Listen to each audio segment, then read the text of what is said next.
हाँ, तो दोस्तों इस वीडियो के अंदर हम आशापुरा लॉजिस्टिक्स के आईपीओ के बारे में बात करेंगे और जानेंगे कि इस आईपीओ के अंदर आपको अप्लाई करना चाहिए या नहीं। चलिए शुरू करते हैं। तो देखिए, सबसे पहले हम ये जानेंगे कि ये कंपनी क्या काम करती है। क्योंकि जो कंपनी है 2009 में ये कंपनी स्टार्ट हुई है, यानी कि ऑलमोस्ट अगर हम देखेंगे तो 14 से 15 साल ये कंपनी को स्टार्ट हुए हो चुके हैं। देखिए, जो कंपनी है लॉजिस्टिक्स से रिगार्डिंग यहाँ पे जो सर्विसेज होती है, जैसे कि अगर हम देखेंगे तो वेयर हाउसिंग से रिगार्डिंग यहाँ पे सर्विसेज हो गई, फिर जो यानी कि जो ट्रांसपोर्टेशन वगैरह होता है उससे रिगार्डिंग जो सर्विसेज हो गई, और कार्गो वगैरह या फिर फॉरवर्डिंग फ्रेट से रिगार्डिंग यहाँ पे जो भी सर्विसेज होती है वो ये कंपनी हमें प्रोवाइड करवाती हुई नजर आती है। अगर हम कंपनी की करंटली अगर हम टोटल नंबर ऑफ ट्रक की अगर हम बात करेंगे तो लगभग 250 कमर्शियल ट्रक्स हमें यहाँ पे कंपनी के पास में नजर आते हैं। इसमें से अगर हम देखेंगे तो 181 यहाँ पे कंपनी की सब्सिडरी के पास में, और उसके अलावा अगर हम देखेंगे तो 69 यहाँ पे कंपनी के, यानी कि जो मेनली यहाँ पे जो पेरेंट कंपनी जिसका आईपीओ में आता हुआ नजर आ रहा है उसी के अंदर में हमें यहाँ पे 69 यहाँ पे ट्रक्स यहाँ पे नजर आते हैं। उसके अलावा अगर हम देखेंगे तो यहाँ पे अराउंड 7 वेयर हाउसेज ये कंपनी हमें यहाँ पे मैनेज करती हुई नजर आती है, जिसकी अगर हम टोटल अगर हम कैपेसिटी की अगर हम बात करेंगे तो अराउंड 2,84,000 स्क्वायर फीट का हमें यहाँ पे टोटल वेयर हाउसेज का कंपनी का कैपेसिटी में यहाँ पे नजर आता है। डेफिनेटली देखा जाए तो ये नंबर काफी अच्छा हमें यहाँ पे नजर आता है। उसके अलावा अगर हम बात करेंगे तो अराउंड 219 लोग यहाँ पे कंपनी के नाम में काम करते हुए नजर आते हैं। इसमें से अगर हम देखेंगे तो 111 लोग यहाँ पे ऑपरेशन और ट्रांसपोर्टेशन से रिगार्डिंग यहाँ पे जो सर्विसेज होती है उसके नाम में यहाँ पे काम करते हुए नजर आते हैं। तो ऑल ओवर देखा जाए तो यहाँ पे मेनली यहाँ पे लॉजिस्टिक्स से रिगार्डिंग जो सर्विसेज है वो ये कंपनी में प्रोवाइड करवाती हुई नजर आती है। अगर हम यहाँ पे कंपनी के ऑब्जेक्टिव की अगर हम बात करेंगे तो देखिए, यहाँ पे कंपनी को और ट्रक्स वगैरह यहाँ पे कंपनी को बाय करने, तो उससे रिगार्डिंग यहाँ पे कंपनी का आईपीओ में आता हुआ नजर आ रहा है। और यहाँ पे कुछ एंसिलरी इक्विपमेंट यहाँ पे कंपनी को बाय करने, तो उसकी के रिगार्डिंग यहाँ पे ये कंपनी का आईपीओ में आता हुआ नजर आ रहा है। और बाकी अगर हम देखेंगे तो मुंद्रा गुजरात में यहाँ पे कंपनी को वेयर हाउसेज यहाँ पे कंपनी को बनाने, तो उससे रिगार्डिंग यहाँ पे कंपनी का आईपीओ में आता हुआ नजर आ रहा है। और बाकी अगर हम देखेंगे जो भी इंक्रीमेंटल यहाँ पे जो भी वर्किंग कैपिटल की रिक्वायरमेंट होगी वो यहाँ पे कंपनी हमें आईपीओ के पैसे से यूटिलाइज करती हुई नजर आएगी।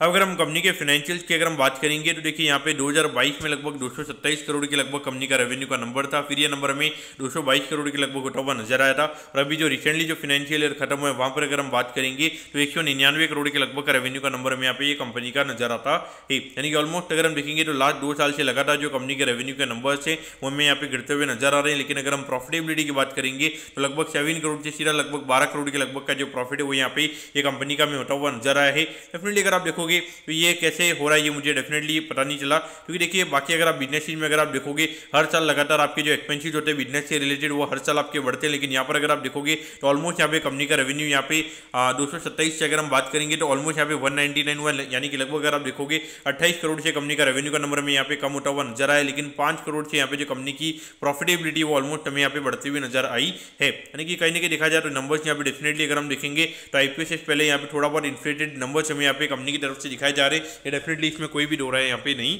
है। अगर हम यहाँ पे आईपीओ के डिटेल्स के बारे में अगर हम बात करेंगे तो देखिए, अराउंड 30 तारीख को आईपीओ में स्टार्ट होता हुआ नजर आएगा और 1 अगस्त को आईपीओ में क्लोज होता हुआ नजर आएगा। 144 रुपीज पर शेयर पे ये कंपनी में शेयर देती हुई नजर आ रही है। 1000 शेयर का यहाँ पे लॉट यहाँ पे नजर आता है, यानी कि एक लॉट को अप्लाई करने के लिए 1,44,000 रुपीज आपको यहाँ पे लगने वाली हैं। अगर हम शेयर की अगर हम बात करेंगे तो अराउंड 52 करोड़ 66 लाख के लगभग का आईपीओ का शेयर हमें यहाँ पे नजर आता है। ये पूरा पैसा हमें कंपनी के पास में जाता हुआ नजर आएगा। और इसमें अगर हम रिटेल कोटा की अगर हम बात करेंगे अराउंड 35% के लगभग का रिटेल कोटा है, यानी कि लगभग 18-19 करोड़ के लगभग का रिटेल कोटा में यहाँ पे ये कंपनी का नजर आता है। अगर हम लिस्टिंग की अगर हम बात करेंगे तो एनएससी के सेम प्लेटफॉर्म पे ये कंपनी में लिस्ट होती हुई नजर आएगी।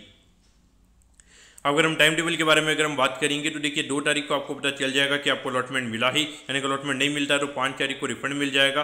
5 तारीख को आपके डीमेट अकाउंट में शेयर आ जाएंगे अगर आपको अलॉटमेंट मिलता है, और 6 तारीख को ये कंपनी में लिस्ट होती हुई नजर आएगी। अब अगर हम एट द एंड अगर हम यहाँ पे कंपनी के वैल्यूएशन के पैरामीटर्स की अगर हम बात करेंगे तो देखिए, अराउंड 195 करोड़ के मार्केट कैप पे ये कंपनी का आईपीओ में आता हुआ नजर आ रहा है।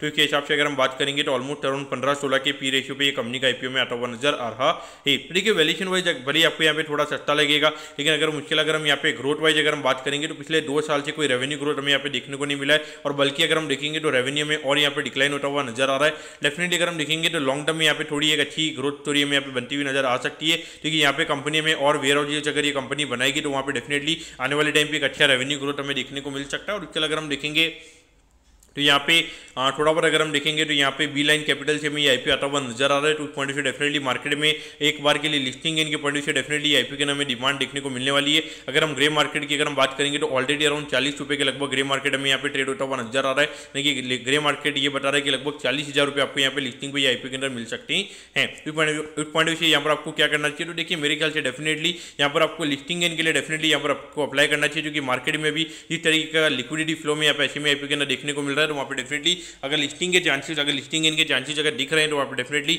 लिस्टिंग गेन के लिए यहाँ पर आपको आईपीओ के अंदर अप्लाई करना चाहिए। लेकिन लॉन्ग टर्म के हिसाब से अगर हम देखेंगे, जो अगर हम नंबर्स को देखेंगे तो नंबर्स क्लियरली हमें यहाँ पे मैनिपुलेटेड यहाँ पे नजर आते हैं। मुझे लगता है कि आने वाले टाइम पे भी मुझे लगता है कि कहीं ना कहीं थोड़ा बहुत यहाँ पे नंबर जितने सेटिस्फाइड नहीं होंगे जो मार्केट में यहाँ पे ये स्टॉक को में यहाँ पे बढ़ता हुआ नजर आएगा। तो पॉइंट ऑफ व्यू मुझे लगता है कि एक बार के लिए लिस्टिंग गेन के लिए अप्लाई करना चाहिए, लॉन्ग टर्म के लिए मेरे ख्याल से अवॉइड करना यहाँ पे सही रहेगा। तो दोस्तों मैं कहता हूँ कि आशापुरा लॉजिस्टिक्स के आईपीओ के बारे में आपको सब कुछ समझ में आ गया होगा। अगर आपकी कोई भी क्वेरीज है आप कमेंट कीजिए, मैं जरूर आपके कमेंट पर रिप्लाई करूंगा। ओके दोस्तों, thank you, have a nice day.